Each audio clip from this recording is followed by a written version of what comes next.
This is Abe Friedtanzer from Awards Buzz. Very excited to be speaking with Theo Taplitz about Bad Shabbos. How are you, Theo?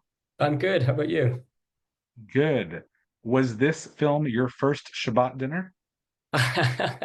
It wasn't my first no, but it was definitely a memorable one that I won't forget. That's for sure. What pieces of it, if anything, felt familiar to your own experience in the past? Oh God. I mean, just something about the family dynamic pressure cooker of you don't know who's gonna snap first. It always is a thing. It's the wonderful thing about being with family that love you, but also are have different ideas of what is best for the group mentality. So I think that tension was always was what this film captures very apparently, and it is very true to life, even though the events are not necessarily, hopefully, not true.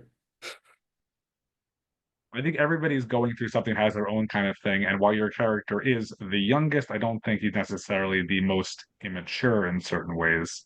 What do you like about him? Ugh, I mean, he's a pretty flawed character, you have to say. I mean, I do think that for all of his flaws and his anger and his crazed beliefs, I think that he is at the end of the day very much on the side of his family. And there are decisions that he makes that are particularly thinking about how to protect himself, but also his family. And I think it's that sort of like love and the love that his family also gives him that enables him to sort of rise beyond some of his little quirks. I think for a generally negative perception, that was a pretty positive answer. So I would next lead into what didn't you like about it? Ugh, I mean, all I'll say is that I don't know if you necessarily want Adam at your Shabbat dinner. I think problems may arise, but yeah, I think with time, I think Adam can get there. I think with the love and support. What kind of knowledge do you feel you have to have about Judaism to enjoy this film or to even just play this role? I mean, to play the role was obviously like, I am Jewish and, having that sense of community and knowing how those dinners work and everything like that is definitely very important. I do think that for a viewer, the idea that you have to be Jewish to watch the film is not necessary because it's just a family. And that's what's more universal than a family gathering around a table and arguing with each other.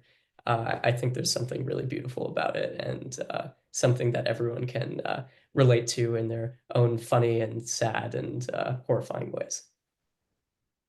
I think that's definitely true. I do think there are certain, helpful things, additional benefits if you are familiar, like even just Shabbos versus Shabbat, like how people say it and what that, indicates. And also, driving there and having to lie about it, even though that they're not necessarily strictly observant, but it's still like you just don't do that, or at least you don't tell everybody you do that. And so I appreciated that and got to enjoy some extra stuff, I think, from this. Yeah, yeah. No, it's definitely a fun ride, that's for sure. When have you had a chance to see the film with an audience? With an audience, it wasn't until the Tribeca opening. There was something very exhilarating about sitting in that audience. And I'd only seen little clips and pieces. I hadn't actually seen the full film altogether. So to see it with an audience was such a joy and is the way that the film, I think, really should be seen because there's something that's just so the adrenaline rush of and how exhilarating it is to see it with people who are engaging with the jokes and laughing. It makes it just this communal experience that is unforgettable. New York City obviously is a perfect place to see it. I don't know if you've had the chance to see it since then, if you feel like the different audiences respond differently based on where they are. That's interesting.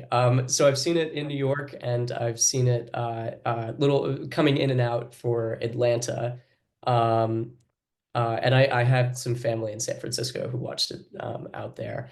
It's interesting because I feel like I haven't gotten a sense of like the regional differences, but audience to audience, it is so wildly different. I think there's so many like, jokes inside of the film that I'm always like fascinated. What gets the laugh line? What is the thing that sends the audience into like this uproarious cackling hysteria? it's always so different. And I think that just goes to show that there's something for everyone in the film. You mentioned San Francisco, and I always remember my dad saying he saw Annie Hall in San Francisco when it first came out, and he was cracking up, and everyone around him is just sitting silently in the theater because it's like a very, very New York humor. And I think this film is a little bit more universal in certain ways, but I just always it's a funny, funny memory that I think applies in some ways here. Yeah, definitely, definitely. Yeah, that's a funny film. Well, you have some pretty formidable co-stars. Is there anyone you were particularly intimidated to work with here? Oh my God, everyone. I mean, but everyone was so unbelievably nice and caring and supportive. I really think, John sort of treated me as the younger brother in this film and really made an effort to like, yeah, like, talk with me and get me introduced to the whole family. And everyone was just so unbelievably nice. I mean, Kira, Milana, and Melania, this everyone was just so kind. And Cliff was just this enigmatic figure. I mean, you can just imagine.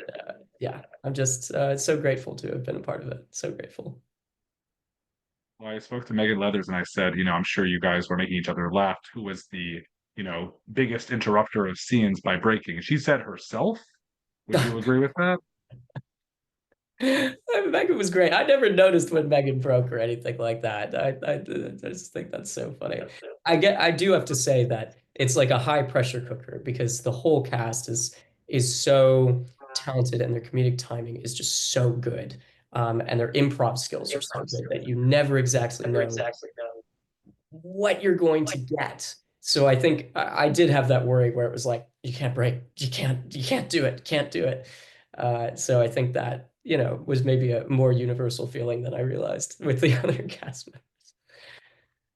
I know you have a lot of experience directing short films, and I feel like this film is pretty short, which is great. Obviously, it's not a short film itself, but how do you feel the approach is different? Obviously, you're not directing this one, but for a short film versus something that is really like a one setting extended kind of thing.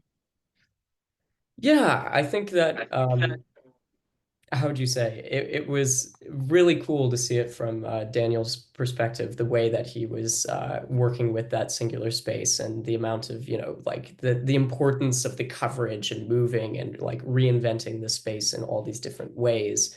I think that was, most evident in something like the dinner sequence where we really are getting this huge swath of characters and interactions. And you can imagine the 180-degree rule is just up the wazoo crazy. But yeah, I think the fact that it was so concentrated, that it was so dialogue, heavy, and it was there inside of the dialogue. It was just about finding all of those like micro moments to really bring it to life.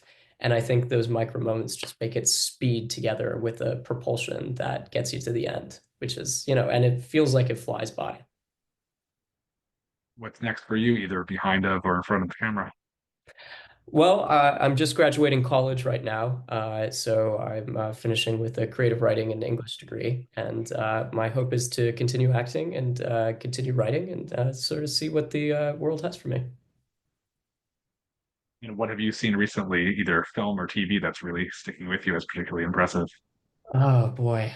There's like so many different ones. I think not a very novel answer, but Severance has been just on the top of my mind. I mean, just such a good show. World building amazing, the acting amazing, just so many different themes that are just fascinating to me. These sort of dual selves fighting with each other under this sort of bureaucratic corporate evil structure.